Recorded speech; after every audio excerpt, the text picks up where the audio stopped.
grace of your lineage. You stand on the backs of those who came before you, the defiant ones. Outlaws of adventure, explorers of the unknown.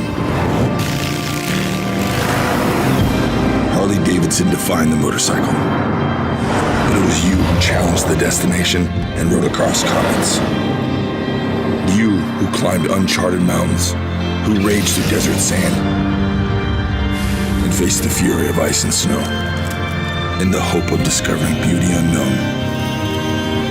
You are the pathfinders, whose hearts beat to discover new terrain and to find yourself all over again in the emptiness of an open road. It has always been your relentless spirit for adventure that's pushed us to take you further. Why call it adventure touring when it's human nature to seek beyond our limits? I am the Pan America, forever exploring. And I am here by the grace of my lineage. I am Harley Davidson.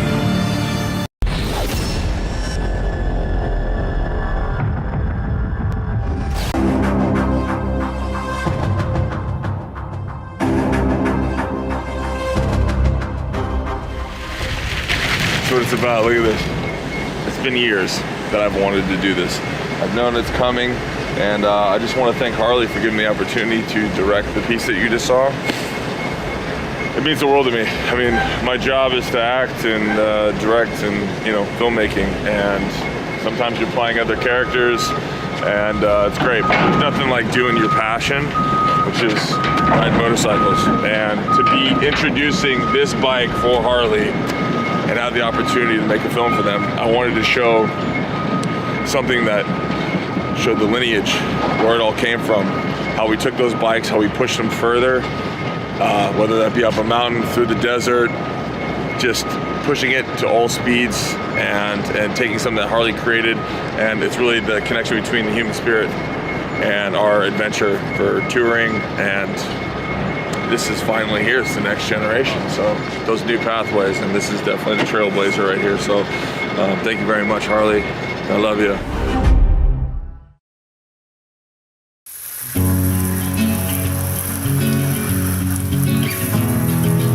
With a street bike, you fight to keep it clean, but I almost want to leave the mud on this motorcycle. But I guess that's all part of the adventure touring thing. It's about kind of leaving scars on the motorcycle and bits of history. I'm looking pretty good here. Got to ride over and see the boss. See if I can talk Jochen into taking another ride with me. I'd love to go out and get this thing muddy again.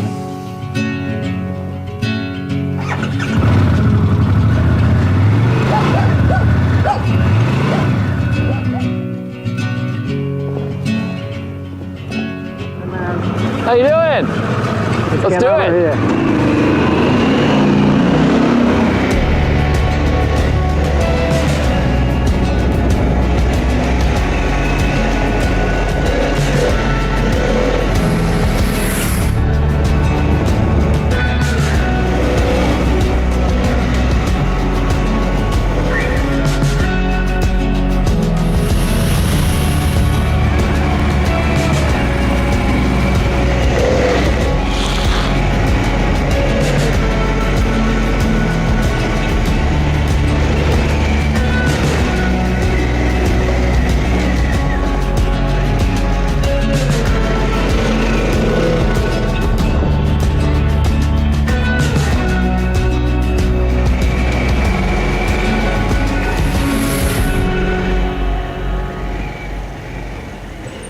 Wow, what a day. Oh, man. Awesome. That was great. What ride mode did you try? I was in off-road mode. I played with sport mode a little bit, and then we got into some gravel, and I actually put it in like the rain mode. Off-road mode was the best. My favorite.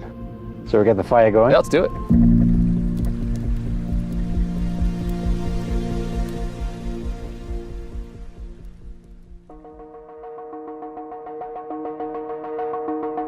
With the introduction of the Pan Am, there's going to be people out there that are going to say, Harley Davidson is maybe a little late to this game. And, my answer to that is, this is our game. This is the game that we've always played. from our earliest inception of the motorcycle and how the founders used it to prove its mettle. It's been part of us. It's in our DNA. At the end of the 19th century, you have to remember roads across the United States aren't like they are today. They were not geared for motor vehicles. They were designed for horses, horse-drawn vehicles.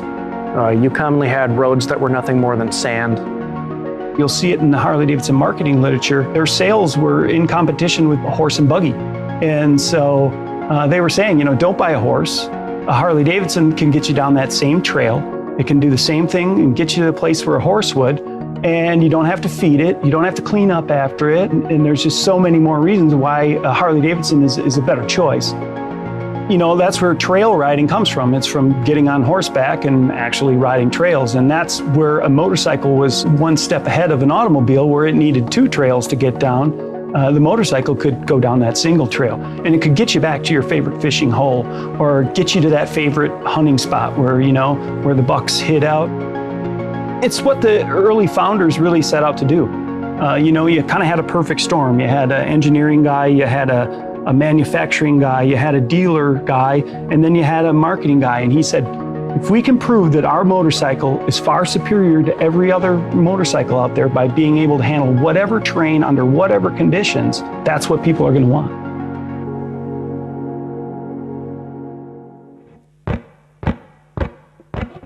Motorcycle touring, a lot of people think is kind of a new concept. And believe it or not, the Milwaukee Journal Sentinel actually had their motorcycle tour of the woods that dates back to 1907.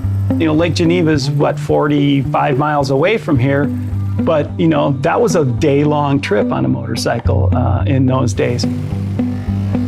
There's one adventure touring story of part that they had developed called a two-speed hub that, among other places, got its testing with a customer who was crusading in Wisconsin to help prevent the spread of tuberculosis.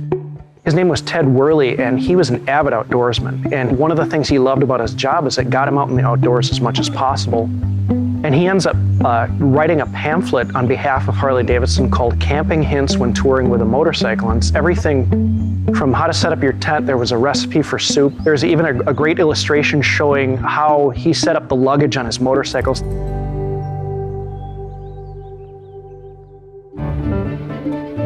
By 1920, we're a global company. We've been selling since 1913 in Japan. We've been selling in Brazil.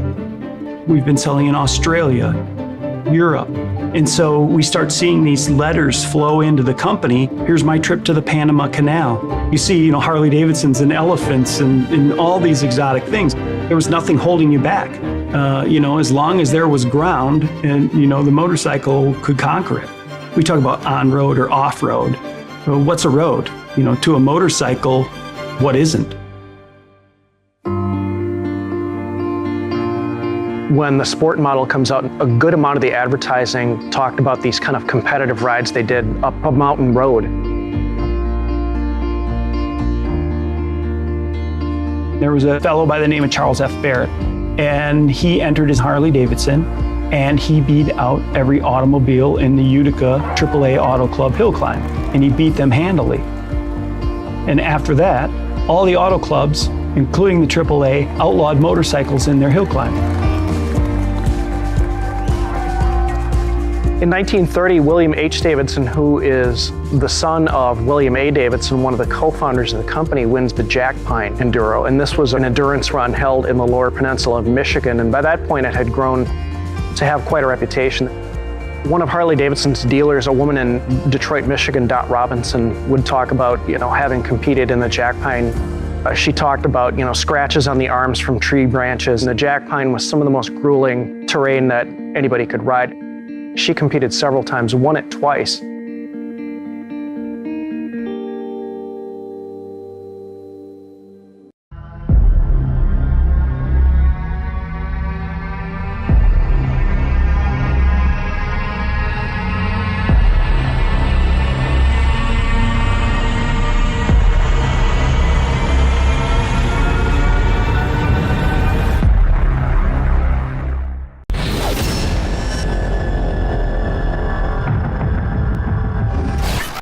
World War II comes along and it changes literally everything for everyone.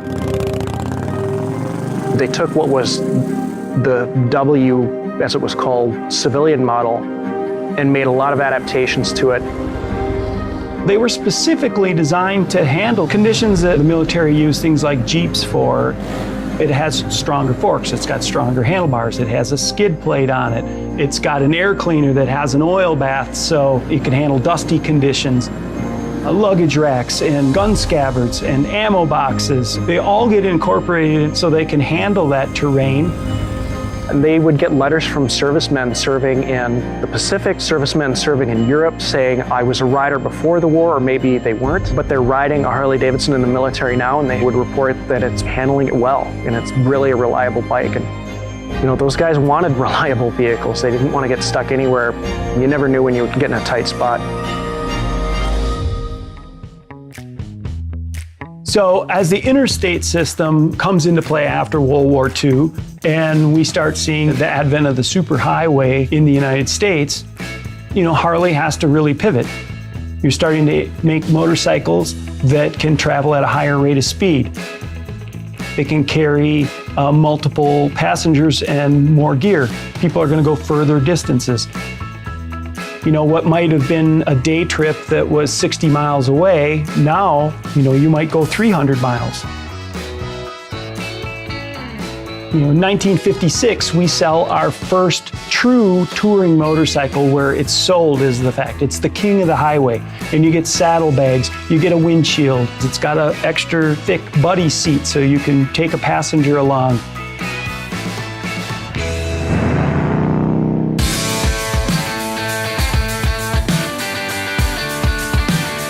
You know, the rise of off-road or motocross racing in the 1970s was a huge boom. And we made scramblers, we made SX 125s, 175s, which were off-road. Probably the most grueling motorcycle race in North America is the Baja 500. Well, a lot of people don't even realize that A, Harley competed in it, and B, they don't even know that we won it one year. And this is usually run by dune buggies and Jeeps, and you know, so to win that was really a huge thing. So, you know, we were involved in it, and at the time, you know, Harley Davidson decided to take really a different course and concentrate on more heavyweight touring motorcycles.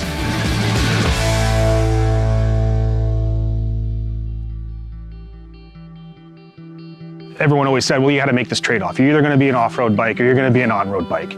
And to me, that never really made sense, that it had to be this dichotomy of one or the other. And it was like, hey, there's an opportunity here. You know, this is like a missing link. Frankly, we own the Grand American touring market. We are the market. If you think about power that the company was able to harness and the desirability that the product had at its core through the early 90s all the way through the 2000s, we love that customer. That customer's been incredibly special to us and important to us, but we've got to start thinking about a new customer too. Like, this is something that should have been in our lineup, and all these things came into place, and we eventually said, yeah, let's do this, man. We can absolutely own this. The way we approached Pan Am was to go off and decide what kind of motorcycle we wanted to build. What are the targets? What are the requirements? What are the things that are going to delight real advocates, people that really have this in their blood? We want to deliver all the expectations that those customers expect. We want to do it better than the competition, and we want to do it in our own way that's unique. It has to be the Harley way. So that's where the tension was, because a lot of people thought when we said it's got to be the Harley way, it's going to be heavy, it's going to be loud, it's going to have flames on it. And that's not what we were talking about. We were talking about individuality and something that people hadn't done before. You kind of have to find that space in between evolution and revolution. And we had a little more freedom with Pan America because there was nothing that came before it.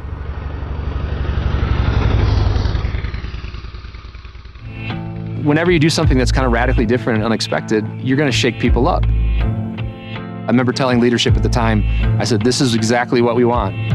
It's the right bike, it's the right shape, it's the right moment, and it's kind of the right mindset right now with the company. It took a story. I said, hey, first of all, when the company started, there were no roads. that's a great, nice foundational chunk to kind of build this whole thing off of. Second thing was the way that we supported 2 world wars with products that basically invented adventure touring. And then, I mean, we won Baja. And if you think about America and just the vast amounts of land that are unpaved, like this countryside around me, there's just a huge opportunity here. And it is touring, you know, and we kind of invented Grand American touring. And the fact that you're being so polarized about it is a really healthy reaction to have. I believe iconic, innovative design scares the hell out of people at first. And if we don't have that, that means we haven't pushed it far enough. Being an industry-leading company doing touring puts us in a really great position to build an adventure touring bike. Because it's an adventure touring bike, because it's a tool, because function absolutely has to deliver, we were lockstep with engineering. The acuity to actually put that engineering into the bike to make it a superior motorcycling experience was a lot harder than people might have thought.